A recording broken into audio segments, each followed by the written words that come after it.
দ্বিতীয় বিশ্বযুদ্ধের কারণ এবং দ্বিতীয় বিশ্বযুদ্ধ সম্পর্কে কিছু তথ্য দেওয়ার চেষ্টা করব ভিডিওটিতে।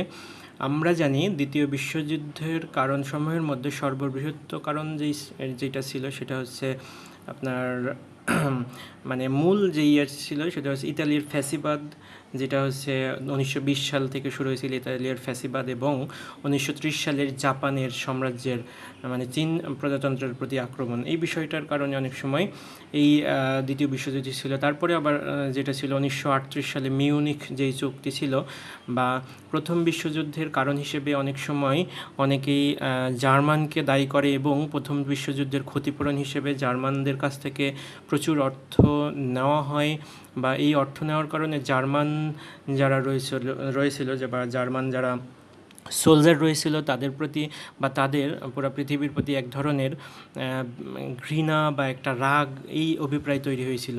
এই রাগ থেকেই মূলত হচ্ছে প্রথম বিশ্বযুদ্ধের পরে দ্বিতীয় বিশ্বযুদ্ধের একটা প্রস্তুতি নেওয়া হয়েছিল হিটলার, এবং হিটলার 1933 সালে মানে 33 সালে যখন জার্মানির মানে দায়িত্ব পায়, তার দায়িত্ব পালনের যেই মূল এজেন্ডা ছিল সেটা হচ্ছে জার্মান সাম্রাজ্য বা জার্মান সাম্রাজ্যকে অনেক বিস্তৃতি লাভ করানো, বা জার্মানকে পুরো পৃথিবীতে শক্তিশালী রাষ্ট্রে পরিণত করা, যেটার কারণে জনগণও মানে সহমত রেখে তাকে একচটিয়া ভোট দিয়েছিল, এবং জনগণ হচ্ছে মূল তাকে যেইভাবে সাম্রাজ্যবাদ বা জার্মান শক্তিকে, জার্মান এম্পায়ারকে পুরো পৃথিবীতে পরিচালনা করার জন্য যেই মূল ইয়ে ছিল সেটার কারণে মূলত 1933 সালে হিটলারকে ক্ষমতায় নিয়ে আসা হয়।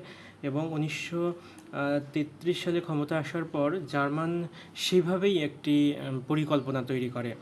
তো আমরা জার্মানদের বিভিন্ন ইতিহাস থেকে জানতে পারি। আমরা স্ক্রিনে যেটা দেখতে পাচ্ছি সামরিকবাদ, জোট বা সামরিকবাদ, জোট, সাম্রাজ্যবাদ, জাতীয়তাবাদ, এই সমস্ত কারণেই মূলত প্রথম বিশ্বযুদ্ধ হয়েছিল, বা এই চারটি কারণে হয়েছিল: সামরিকবাদ, আর জোট, তারপরে হচ্ছে সাম্রাজ্যবাদ এবং জাতীয়তাবাদ। তো এই আবার আরেকটি বিষয় যদি আমরা জানি যে প্রথম বিশ্বযুদ্ধে তুরস্ক জার্মানির পক্ষ যোগ দিয়েছিল মূলত জার্মানির সাথে তাদের দীর্ঘদিনের ঘনিষ্ঠ সম্পর্ক এবং রাজনৈতিক ও অর্থনৈতিক সুবিধার কারণে। তো এখানে দ্বিতীয় বিশ্বযুদ্ধে যখন আমেরিকা বা ইউএসএ, মার্কিন যুক্তরাষ্ট্র একটা মিত্রশক্তি হিসেবে কাজ করে, কিন্তু মার্কিন যুক্তরাষ্ট্র যখন দেখলো 1941 সালের 7ই ডিসেম্বর জাপান কর্তৃক তাদের নৌঘাঁটিতে পার্ল হারবারে আক্রমণ করা হয়, সেই আক্রমণের পর থেকেই আমেরিকা সশরীরে বা মানে সরাসরি যুদ্ধে লিপ্ত হয়েছিল।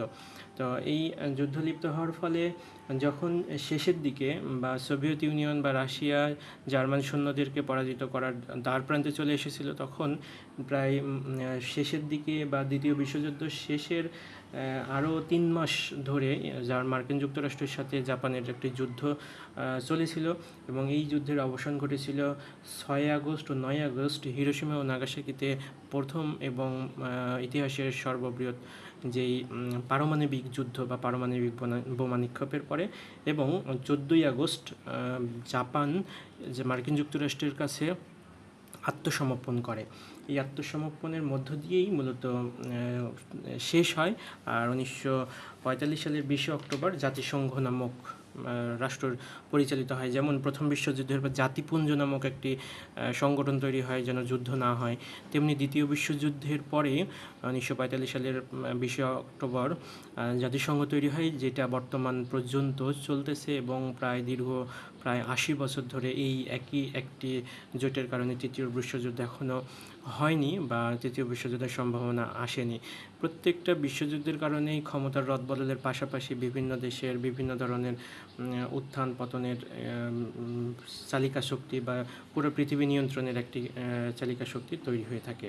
তো এই ছিল মূলত প্রথম এবং দ্বিতীয় বিশ্বযুদ্ধ সংক্রান্ত সংক্ষিপ্ত বিবরণ।